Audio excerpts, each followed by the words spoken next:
So I guess I want to start out with the obvious question, and maybe Greg, this goes to you. I'd like to answer that. This definitely feels like a congressional hearing or a presidential debate, the way the thing is set up. Yes, no, I can't answer that on advice of counsel. Did everybody hear the introductions and know what everyone does on the show? Yes? Yeah, why don't you do that? Why don't you guys tell us all what you do? I'm Claire Scanlon, and I edit the show along with David Rogers and Rob Burnett, and from time to time I direct as well. Say some of the ones you've directed. I directed Angry Andy, where Andy punches a hole in the wall. And I just did Here Comes Treble, where Stephen Colbert is Broccoli Rob. My name is Matt Sohn. I'm the director of photography. I'm also the camera operator on the show. I've also been fortunate enough to get to direct several episodes as well. The last episode I directed was Staremageddon. And a bunch of scripts that Allison has written. I'm Allison Silverman. I'm a co-executive producer, which in my case means a writer. I wrote a few episodes, Andy's Return, and Pam's Replacement, and Roy's Wedding.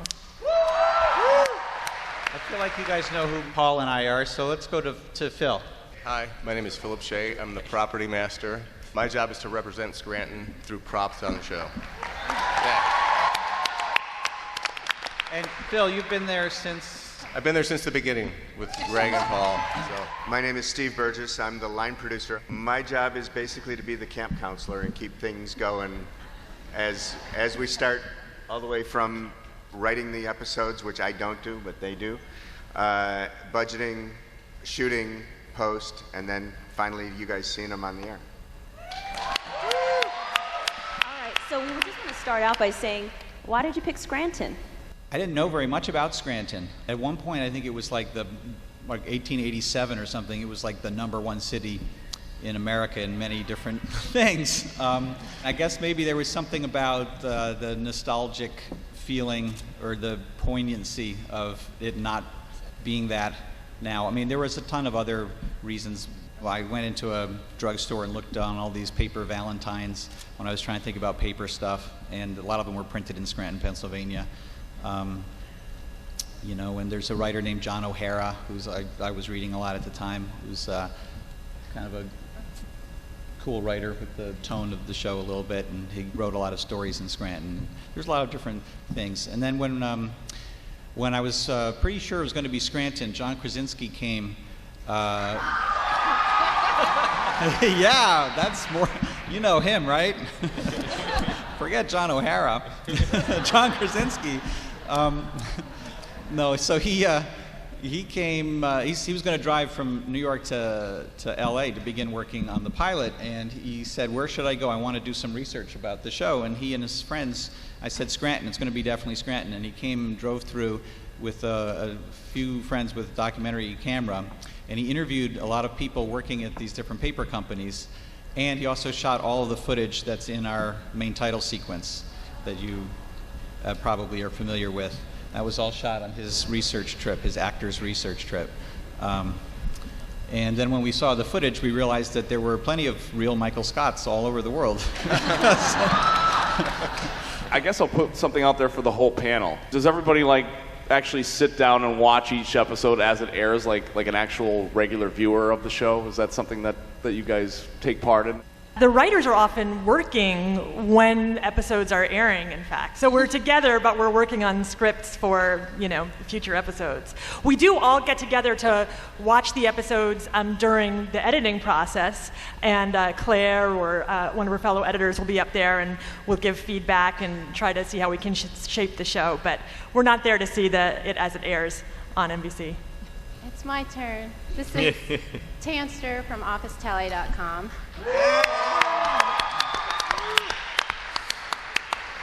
So this is going to be a hard-hitting question submitted by an actual fan. So are you guys ready? Okay. Was there ever a joke or a line that was deemed as too offensive by the network that you were really proud of and wanted to have in the final cut, but in the end weren't able to include it? Several. I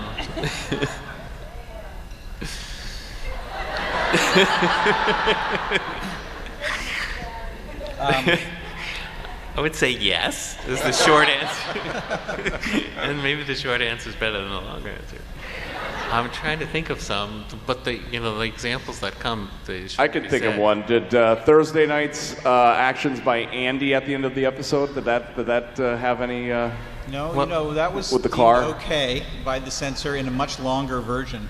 Actually, that he's referring to Andy taking a dump on his boss's car. That was I think something where we were internally debating whether that was too lowbrow to do, and I felt I'll take responsibility for that. I felt that because he was quoting Eleanor Roosevelt at the time in his interview, that the mixture of low and high came together very well, right? But I did have to have a conversation with the censor to say, no, we're not going to see the actual poop on the hood of the car. It was very tastefully done. The contents of it were negotiated. Yes. Ed was upset that after having done it, we didn't show it actually. No, I'm kidding. He didn't actually do it. It's all CGI. We have a surprise and very welcome extra panelist. Carrie Kemper, writer, is here.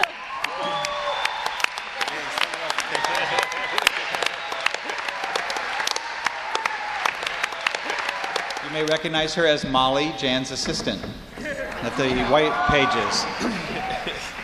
Greg, thank you so much for the early morning call. I wasn't expecting to be on this panel.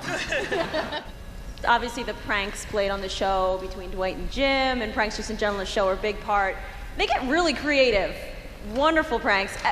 Do you guys just tell me about that process when you're trying to think of, when you're writing it, are these things that you've experienced yourself, or how do you come up with the pranks? A lot of times things came from real life, and in the early days of the show, we had I guess it was the UPM or the associate producer. Her name was Angie Hamilton, and she sat on one of those blow-up yoga balls instead of an office chair, and she was always going on about the benefits of strengthening your core and all this kind of stuff. And so we thought, okay, that could be Dwight. It would be funny to see. That's like a classic comedy thing, is a person sitting on a balloon waiting for it to get popped. And Phil, maybe you can talk about how we shot that and made the prop and rigged it to. Well, we bought 30 Swiss balls and blew them all up, and they wanted to have Dwight sink slowly. So we had Jim hit the ball, not on the seam of the ball, but in the middle of the ball, so Dwight would slowly come out of frame and just sink. And on the 30th take, I think Randall was the director of that episode, I think, and he suggested that Jim try and hit the seam. And we hit the seam, Dwight just boom, fell out of set like that. And it was a shock to all of us. We were worried that Dwight would get hurt or injure himself or whatever, but that was the scene that they used in the episode. It was it was the boom, so that was a great scene. There's so much joy in props, period. I mean, I think some of my favorite, most of my, no, not most, I don't want to, but a lot of the best moments on the show are props, I think. And I've had so much fun building like that little fat naked statue. Oh, right, yeah. The sculpture that Mose ran up to with Jim and Pam the first time they visited Shrew Farms. Oh, the basket of eggs. Right. Uh-huh. We had a lot of fun doing that one, and all of the the thing in Goodbye Michael, the little straw puppet that. Oh, right, yeah. And what about? I think also though, prop-wise, the the for the Christmas episode, the Nutcracker that. Oh, right, yeah. I forget all these sometimes. Yeah, the Nutcracker. And the turtle. Yeah, and the turtle. The turtle from the premiere this year. Do you want to? So when the show went wrapped, all of the props ended up in this big warehouse, and Phil and I went to the warehouse, and he started showing me some of the props, and I whipped out my cell phone and shot a very shaky video, poorly produced video of Phil talking about the props. Do you? Very well edited. I think Yes. Tucker has that. Tucker, go ahead.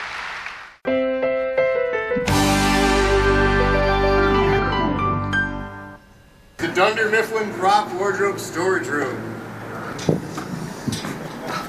This is the Dunder Mifflin office prop / wardrobe storage area. It was created about 4 years ago when prop department and wardrobe department both ran out of space. So production rented us this building, and the left half is all costumes and the right half is all the props. Welcome to wardrobe. Costumes. We have each by each character, and then we have all the things from all 9 years. Do you guys ever sneak into the trailer and dress up as the characters in their clothes? We did the Halloween ones. Yeah, Yeah, we all we were dressed as yeah. them. You were Brian. I was Brian. Oh God, that's right. If you could take one costume home, which would you take? Rain's costumes were the most fun to me. Yeah. And there was one, I think he was. I know what I would take. Special ops. I would take the pumpkin head. Oh, yes. yeah. That was probably the biggest challenge for me, was the pumpkin head. We've kept every single prop and kept it as well inventoried and marked as we could. Look, Princess Unicorn. Oh yeah, Collector's item. yeah. Well, that's one of the ones that we converted into Princess Unicorns. These are like from season 2. Yeah, yeah, Fruit bugs. Yeah. those are pretty great. Yeah. That's worth 0.1 of a penny. There's a great Joe Bennett. Oh, Take yeah. a good look. Here's the golden ticket, I think. Oh, the golden ticket. Yeah. Michael was Willy Wonka. Yeah. There it is. That turned out great. Here's the Diversity Day cards from season 1. Get out. Yeah, oh no, I will not get out. These are the original Diversity Day cards that we made. Remember we had we had to make really firm ones that would stick on the forehead. Yeah. The regular ones. But so these were made up and we save them. That's amazing. Nothing gets thrown away. Look at all Here's this. this. I remember this from the first that iPod Shuffle Christmas. Oh, is that the oven mitt? Yeah, that's the oven mitt. Wow. That's the oven mitt. Remember that episode? Yes. Yeah, that was a great episode. This Yeah. is so crazy. Here's Michael Scott's original briefcase over all the years. This was Michael Scott's briefcase. Wow. Perfect. Here's Phyllis's huge giant bear that Bob gave her. Yeah. Oh my Still God. here. Still here. D'Angelo and Michael walked up to Meredith's house when she was coming home, and she goes, "Oh, walk of shame, busted." Oh yeah, yeah, yeah. All right, Dundee's too. Phyllis's anti-rabies quilt. Anti-rabies quilt. Remember? Office Olympics. Oh my gosh. The origami. The origami birds. Oh, yogurt lids. Yogurt lid medals. Yogurt lids. The blue. But this, I loved this. This was such a great prop. Yeah. I love that one. Oh, sketch of the threat level midnight poster. That's cool. He shoots, he scores. 9 years of Greg Daniels' vision and our hard work are stored in this beautiful warehouse, and it's going to be sad to see it all go. So thanks for taking this tour. Bye. Bye. Thanks for being so passionate about the props on the show. I'm really honored to be here. So thank you. Yes, thank you. Thank you. It's been the best job of my life. Yeah. Phil, how did using props from real Scranton places enhance the look of the show, do you think? And did you see them as being like a sort of like a Where's Waldo for viewers from Scranton, you know, as like find the Scranton prop, you know, like an extra little bit of fun they got out of watching an episode, maybe? Yeah, when we first thought or realized that the show was going to go for a long time, we reached out to Mari Potus in the Scranton Chamber, and I suggested that I come to Scranton and meet all these people and have them bring whatever they want to have on the show, props, set dressing, costumes, anything they want to bring that's an authentic Scranton piece of memorabilia, we would ship back to California and put on the show. And when I came out here, I thought there would be maybe a couple hundred people at the Steamtown Mall, and it turned out to be like this auditorium full of people, just all carrying their stuff to have on the show. So we had a nice little chain of people dropping their prop off, signing an NBC release, and then we shipped it all back to Los Angeles. So it was anything to represent Scranton and make the show more authentic, and I think we achieved that. I want to get to the way the show is shot, Matt, how that works, and maybe how different than it is than other shows. The great thing about our show is we have 2 cameras all the time that are kind of cross-shooting. And we, most Hollywood shows will do multiple takes, wides and tights. but everything kind of flows together with our show. And the camera has kind of become its own character. You have individuals that'll throw a look or hide from the camera, and it's been such a fun experience, you know, all these years, and to see all the changes that happen.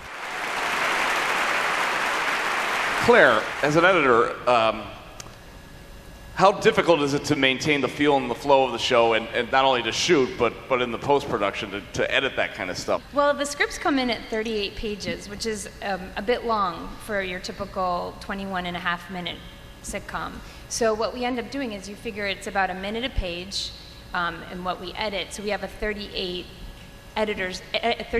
editor's assembly. So essentially we're cutting an entire episode out of every episode, which is wonderful and painful at the same time. It means that everything's really honed and very tight, but you're also losing storylines, sometimes Toby ones even. So it's very, very painful, and but it's wonderful to choose from all of this, like, basically comedy gold from all these. I mean, every storyline is excellent, so it's very difficult and also wonderful at the same time to do both. But one thing that I think sets our show apart is how once the script is written and performed and we have it in the can, we're very irreverent with the structure of the script, which is very unusual. A lot of people, it's like the script is king, and not to diminish how great our scripts are, but sometimes we'll take a talking head that was initially meant for Act 1 and put it at the end, where in that way it's very wonderful. You kind of throw everything up in the air and then see where it lands. If the storyline, you know, that was supposed to be set up in the first act starts in the second act, just because it helps the flow and, like you said, the feel of the show, that's what we'll opt for. And then we get it down to time.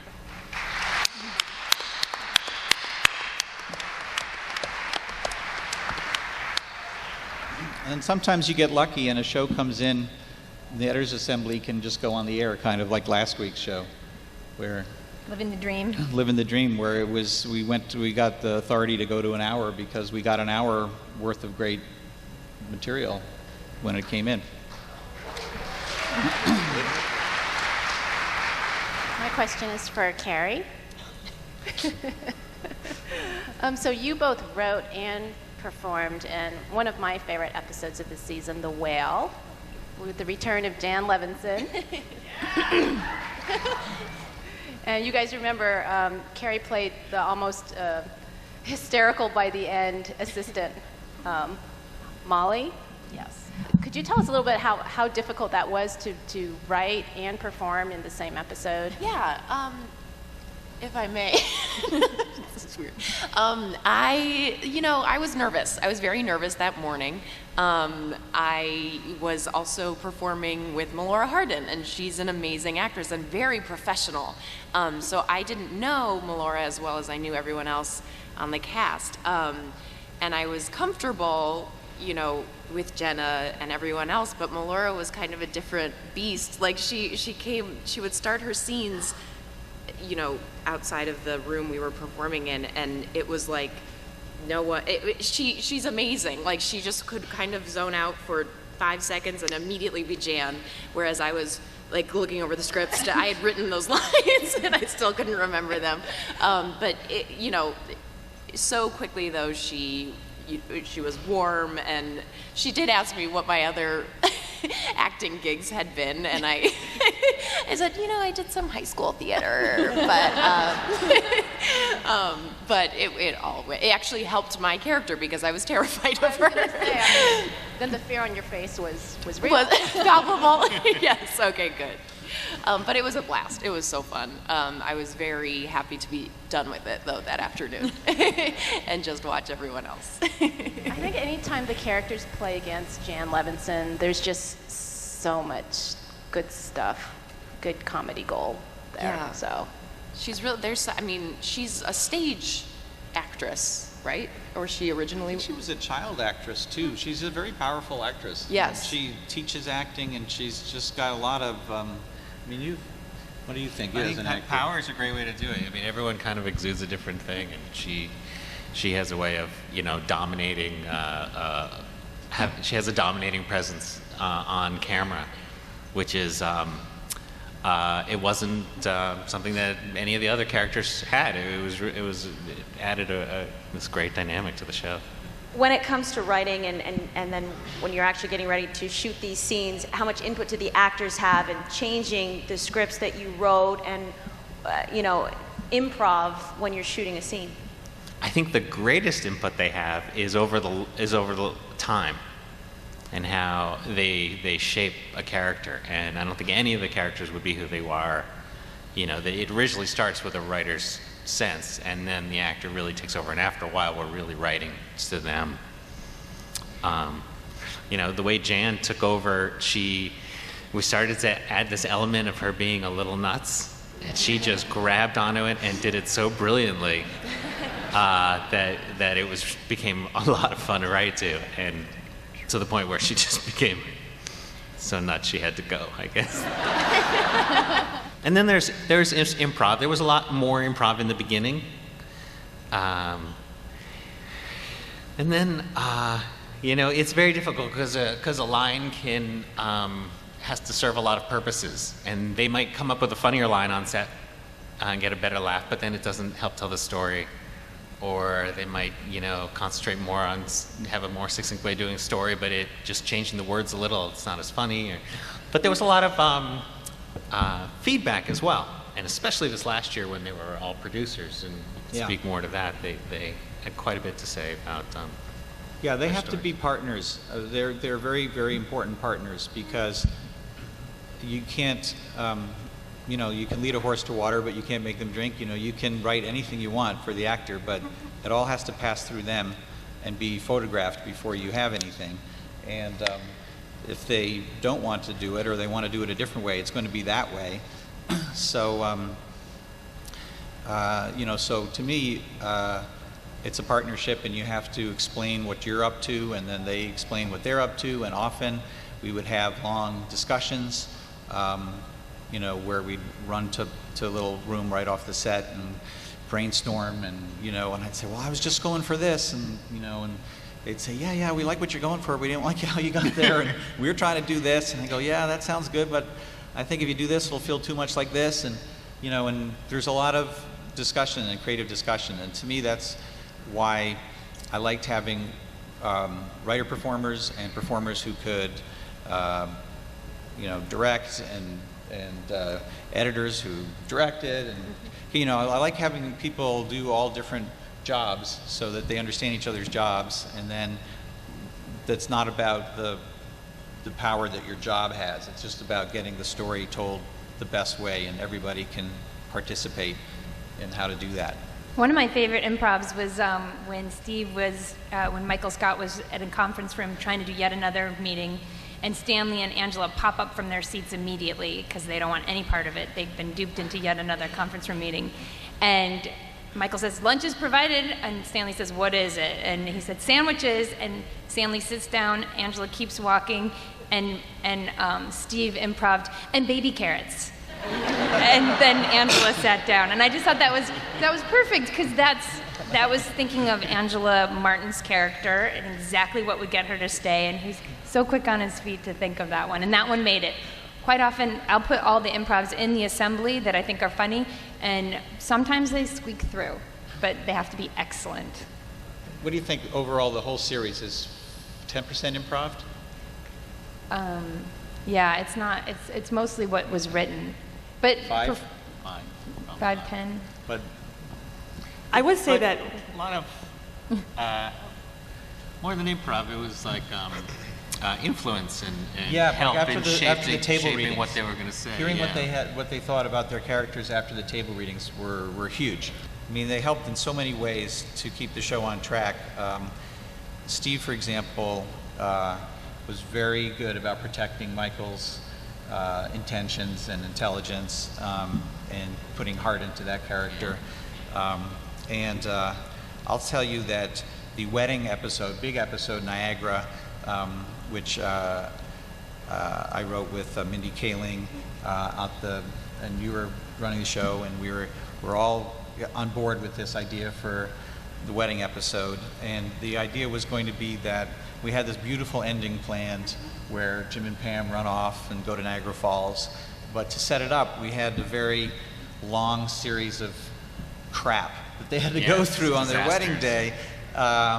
You know, we were, I think, thinking properly in terms of what was going to make a great ending, but then also there was a storyline about Dwight trying to ride a horse over the Niagara Falls, which I really clung to for a long time. I thought it was so funny. But we actually scouted this gigantic wave pool at Universal, and we had a wonderful meeting about how we were going to get this horse to go over the edge of the waterfall. We had horse wranglers and special effects, and we're ready to have pumps pumping water through to make it look like it was the Niagara River. We were all ready to do it. Yeah, we put as much effort into that as the proposal scene. And then, and then we had the table reading, and the cast afterwards, they sat us down. They were like, you know, this is a joyful time. It's the wedding. We don't think you should go through 5 acts of horrible mishaps and then save it the last minute. You know, the characters deserve to have more fun at their wedding. And so we made a huge rewrite after the table based on that. And, you know, it was great. It was a great call on their part, I think. And,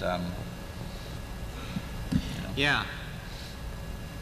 It started kind of a new model of seeing that there was enough depth and kind of love for the characters that we could simply kind of go through certain events, life events. We didn't need like a real serious like twist or comic take. We just had to see the characters go through it in a fun, honest way. Yeah, it's the idea of small and real. Yeah. And I think we started off very small and real, and that was all part of the creative conception of the show, was that it was office life, and we were taking a magnifying glass and finding all these realistic small moments between people. And then, you know, sometimes horses go over falls. It happens, okay? I mean, it's observational. Sometimes Dwight bicycles on a tightrope. That was very real too. I did that at the California Science Museum. It's very safe. Gotta be a balance. I just wanted to say very briefly that some of the most fun you can have on the set is after you've gotten it as scripted and you sort of, you know, the actors will start to play with lines. And I wanted to just sort of say Brian Baumgartner, who plays Kevin, will just bring so many hilarious moments, just come up with them. And he's a very brilliant guy. Yeah. There should be a reel of Brian's, called Once the Scene is Over. Because he'll always have some bit that he's coming up with, some prop or something after a scene is done. And you know, the scene's over. There's no way to kind of keep it in, but almost invariably he'll have something. When in doubt, he would always just walk, if there was a conference room meeting and he wasn't invited, he would still walk to the door and let the person slam the door in his face. He must have done that hundreds of times. But he thinks about the Kevin character. I remember there was a line in an episode I wrote called Ultimatum where Kevin was supposed to not know what broccoli was, and he took me aside and he was like, I want to talk about this. I feel my character would know what broccoli is. So we had to adjust the line. He takes it seriously. I did one where he didn't know the alphabet. I mean, he was a little hesitant, but he did it. He did it. In the first couple seasons, we would talk about Kevin's character as being a Homer shield.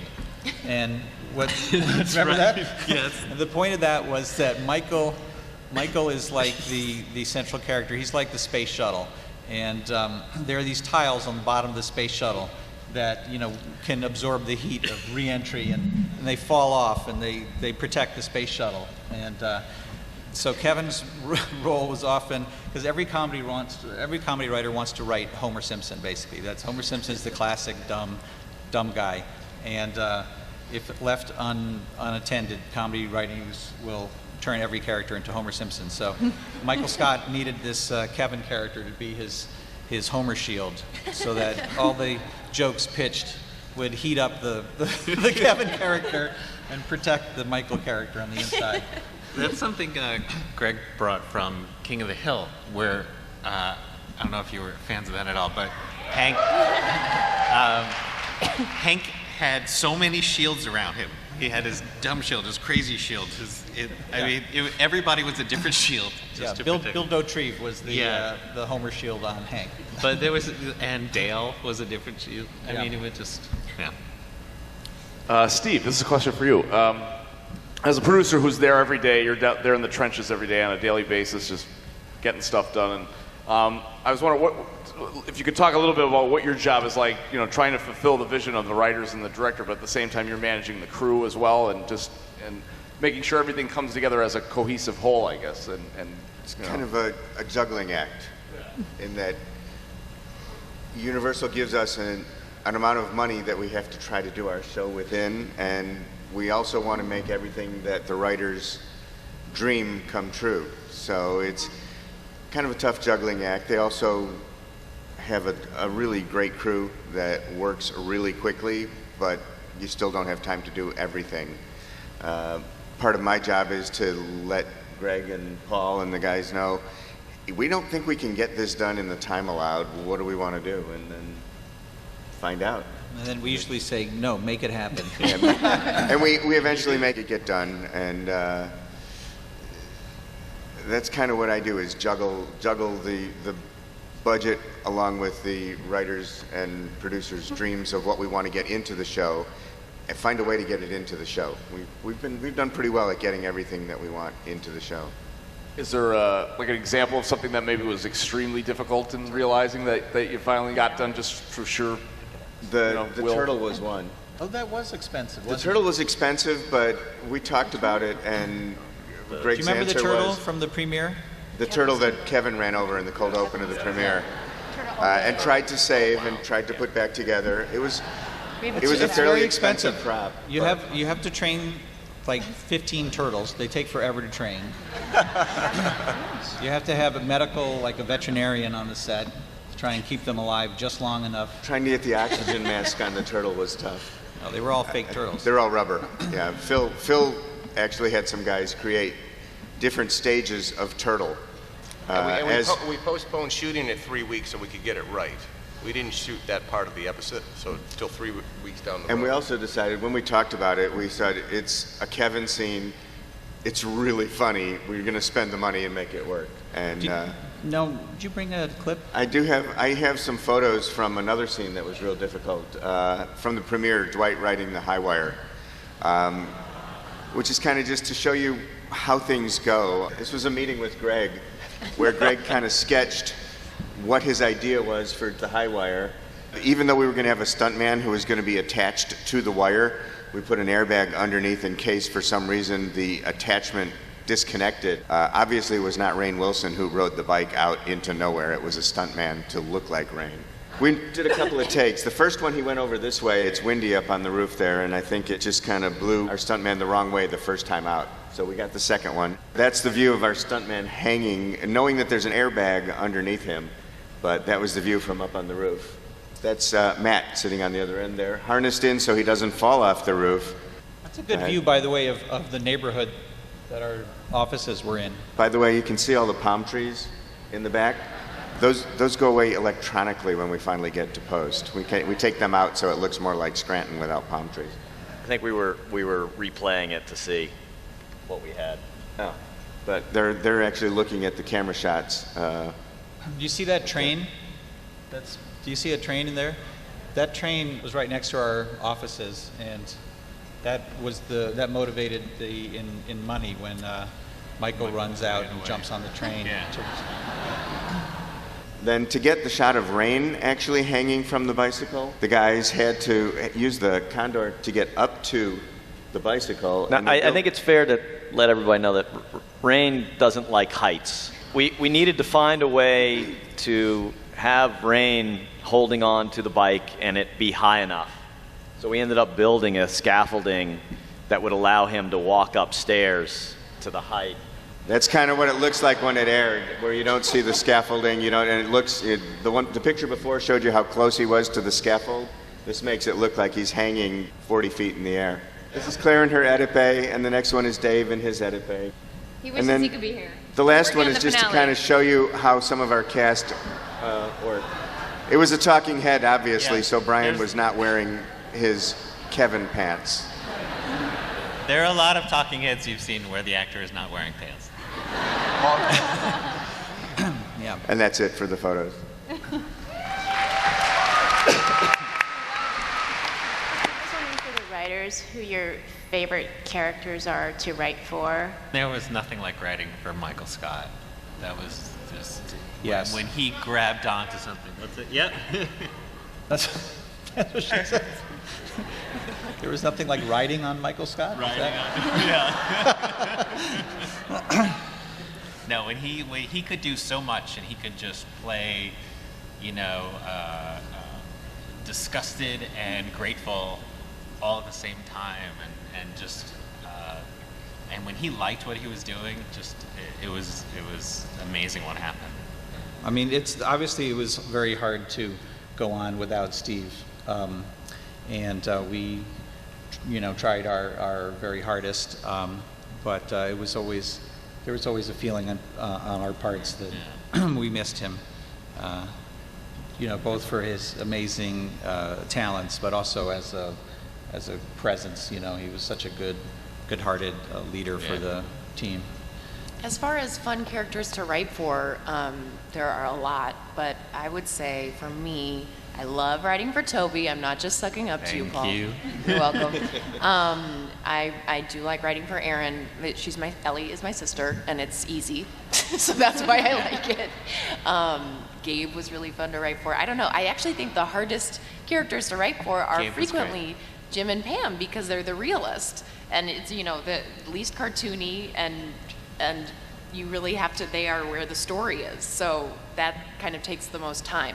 Being assigned a Jim talking head is kind of like a real, it's hell, because you have to go for hours and really, really think about something that Jim would actually say. It can't be a fart joke, for instance.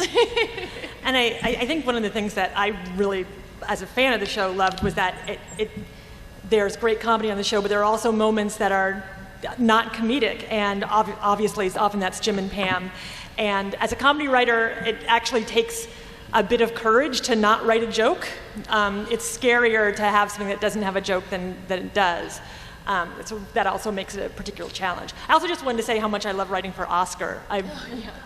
Because I feel like what he says too is like just fun to have someone who is kind of annoying and slightly despicable in that particular way, and very lovable. Phyllis can kill in one line. I mean, yeah. Yeah, Phyllis is amazing. Right. Oh my God. Creed, yes, Creed is awesome. I like having Creed as the narrator. I think that's a weird energy. Meredith is really fun to write for, and she has sort of a particular voice in the writer's room that doesn't actually have anything to do with how Kate Flannery actually speaks, where when we're coming up with lines for her, they're always like, I would never do that, I would just show my boobs, or something. It's not how she speaks. It's like for a while there was a tagline in the writer's room that was, come on, I'm Catholic. She's Catholic, but she doesn't speak like that. That's, you guys are channeling Brent Forrester, I can tell. Yes. Brent Forrester, he likes to do voices when he pitches. I guess wrapping up as we're inching closer and closer to see the finale, if you guys wouldn't mind sharing either a favorite moment, either behind scene, on scene that we all saw throughout the course of your time with the show. I'm going to say for me, the Michael proposal was such a great moment.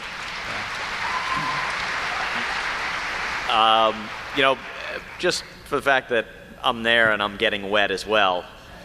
But it was such an emotional moment, and it was one of the many things that took a long time to get to, and it was great to watch it come to fruition.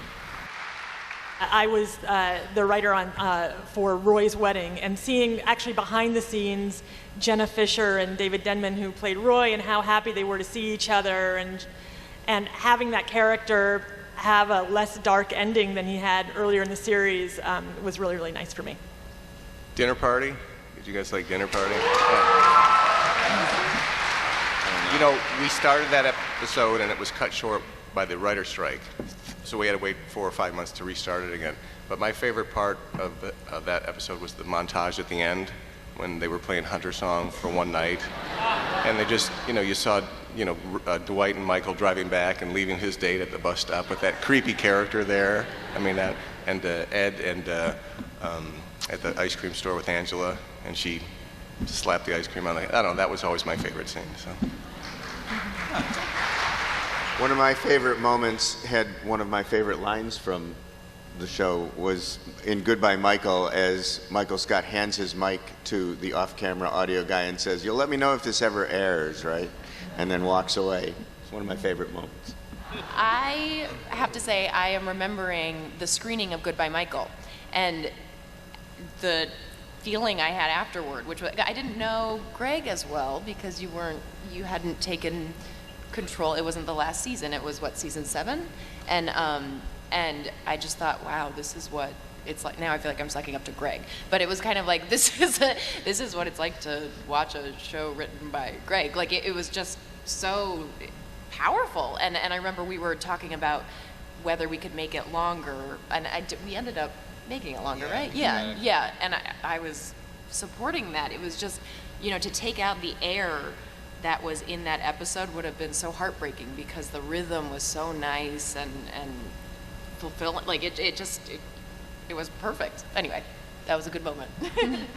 Do you guys, now with the show ending and all, is there like sort of a sense of mourning, sense of like a little sense of loss now that the show's something that you've invested so much time in is coming to an end now? Like what are your feelings like? What's going through your head right now as these last weeks? I stopped back onto set and went into the stage where our set used to be, and it was a big, empty vault, and it kind of reminded me that it was truly over, and it was, being somewhere for 9 years, working with the same people for 9 years, knowing that set that I could walk through it with my eyes shut, and then to walk in one day and it's completely erased. Yeah, that was a hard moment, but I think that this whole weekend is a nice wrap up to it all and a good way to end it and to get to see everybody together again.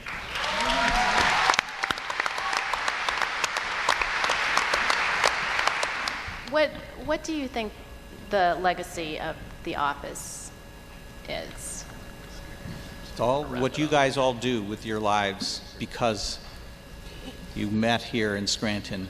The romances that will start today. The rivalries, everything that starts this weekend will last, will live on. Well, I just hope they don't, by mistake erase it. I think what hopefully will live on is the fact that they are shot and they're on DVD and you can watch them, and there's over 200 of them, and so somebody... And they're on TV 7 times a day in some cities. Yeah. I mean, my daughter had mono a couple of years ago, and I brought her home the, whatever there was on DVD of the Larry Sanders Show, which she had never seen, which I loved, and, and she just got really into them. So I'm hoping that, many years from now, somebody who shares the sensibility that I think we all share is why we care about the show and we're here, who's, at home with mono or something, can go on Netflix and just start getting into the show, and, hopefully it'll be a really fun, long, getting into a world, and that they'll love it. And if they get better, I hope they get better. I have one last question before we wrap. Are you guys, you going to make fun of Josh in another episode of Scranton Times? No. You have to do it quickly. I don't want to do any spoilers for the finale. Yeah. I don't think that's appropriate. But I will hint that Josh, it's mostly about Josh. He gets what's coming to him. Thank you guys so much for being here. Can we have a round of applause?